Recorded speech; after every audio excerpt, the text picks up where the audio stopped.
Pranam Acharya Ji. I'm the father of a high school daughter. The pressure that she feels is that some of the other girls are more better in, I'm unable to come up with the word adaएं. If I do not know what kind of highness is possible, then any kind of lowness will become the gold standard for me. The danger is very real. Some Pari will become her idol. I want to be like Pari. And then she'll drop her dancing, her sports, her recitation, her poems, her elocution, her passion, everything she'll drop, and she'll just start chasing boyfriends so that she can stand up to somebody like Pari. I call these nodes of evil.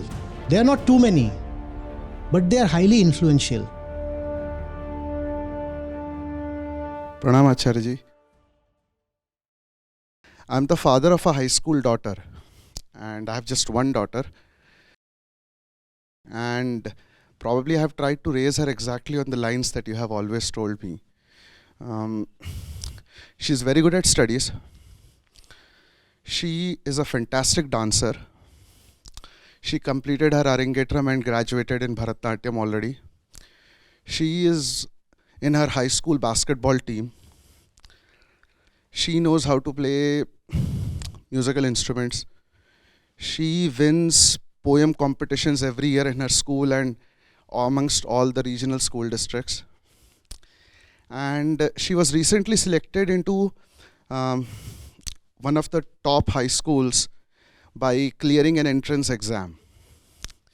And you won't believe the pressure she has, because in the school that she was selected, there are more girls than boys actually. Okay, so the ratio is a little skewed. And the pressure that she feels is that some of the other girls are more better in, I'm unable to come up with the word adaएं, that that the other girls have boyfriends in there, but she is more focused in all of that thing.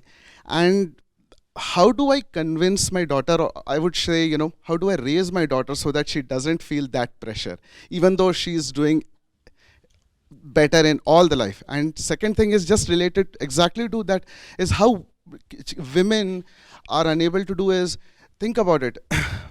At the same time when the soccer World Cup was happening last year, okay, everybody was glued only to the men's Argentine cricket team and how Messi was playing, which is great. I'm not against Messi here, okay? But at the same time, the Indian women's cricket team was also doing really well, okay? And nobody was discussing that at all. And I feel sometimes it is not, I feel that women themselves do not watch, whether it is women's cricket or women's basketball or any of the women's sports. The day when women will start watching women's sports and support women's sports activities, they themselves will do well. So, that's that. So there are two questions, one at a generic level and one at a personal example level. That's what my question was. You see, the standards have to be set very high.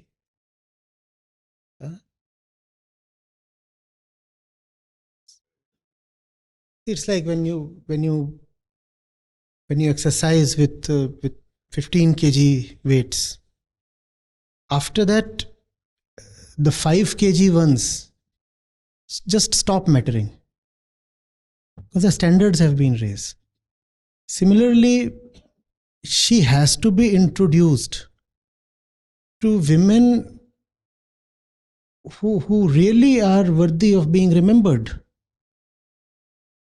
And then her internal standards will rise to a point where she'll stop caring for the stylos and the hipsters. Otherwise, if she feels that these are the only ones available in her world to compare herself against, obviously she'll feel left behind or disadvantaged. Your standards have to be very, very high, na? And why must you allow your environment to dictate your standards? Let those standards come from books and documentaries and videos and other places. Books primarily.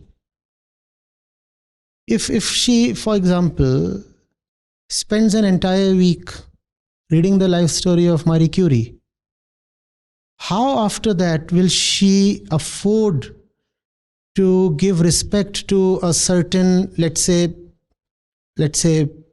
Pari in her class, who is a dimwit from here, but is fantastically regarded because of her body and her style and her dressing and her boyfriends?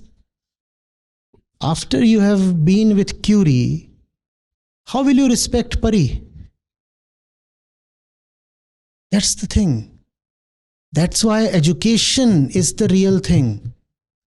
Give her real solid role models. And then she will become not just disregardful, but disdainful of all these typical teenagers.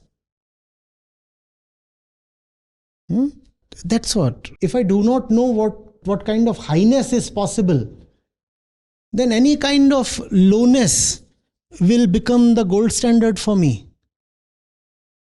That's why reading is so important.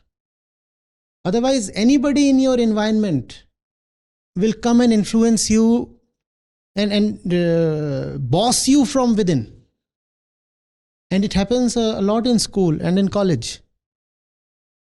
Some local kind of stud just becomes the dominant hero. And who is he? Worthless chap. But he can take away a very large chunk of your mind and life. We all know of these people from our college days, don't we?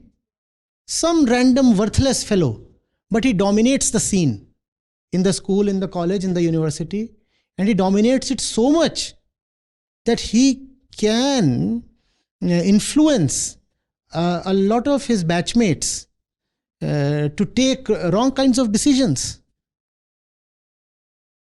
Inductive effect, no? One wrong role model, one very wrong kind of, very mediocre but powerful. Mediocre but powerful and attractive and glitzy. And this fellow becomes the impression creator, the goal setter, and he induces a lot of batchmates into the wrong kind of attitudes, lifestyle, and ultimately wrong life decisions. And that can be taken care of very easily. Just give your daughter the right role models. Right role models. Give her great books. See what her preferred mode of assimilation is. If it's visual, take her to the right documentaries, the right movies. See how she likes to absorb information and give that to her. And there are just so many names, so many names. We have talked of them frequently even on AP Circle. Women worth respecting, women worth even worshipping. And they exist, they have existed in history. Why must we not take note of them? Why must we not introduce those glorious women to our daughters? But that's not being done. Mainstream education is not doing that. All right, let fathers and mothers do that. Otherwise, the danger is very real. Some Pari will become her idol. I want to be like Pari. And then she'll drop her dancing, her sports, her recitation, her poems, her elocution, her passion, everything she'll drop, and she'll just start chasing boyfriends so that she can stand up to somebody like Pari. I call these nodes of evil. They are not too many, but they are highly influential. They set the bar. They have to be fought against. And they can be very young. Typically, we don't want to associate the word evil with a teenager. But the reality is, yes, even teenagers can be evil. A 15-year-old can be evil. That does not mean that the 15-year-old has to be killed. That means that he has to be corrected. Maybe as parents, you and her mother, you need to sit together and first of all figure out who are the names you must introduce your daughter to. Right? Is she reading something from Sarojini Naidu? If she's interested in Hindi, has she been brought to Mahashweta Devi or Mahadevi Verma? The names are comparatively fewer when it comes to women. Fewer, but they still exist, don't they? For 10 male poets, you will have 4 female poets as well, and 4 is sufficient. You introduce her to these 4. You have freedom fighters, you have scientists, you have politicians, you have sports persons. In all walks of human activity, you do have women role models, and young girls must be introduced to them. Otherwise, they will simply chase boyfriends just as boys chase girlfriends, and they'll dress up and try to act adult and get into all kinds of nonsense.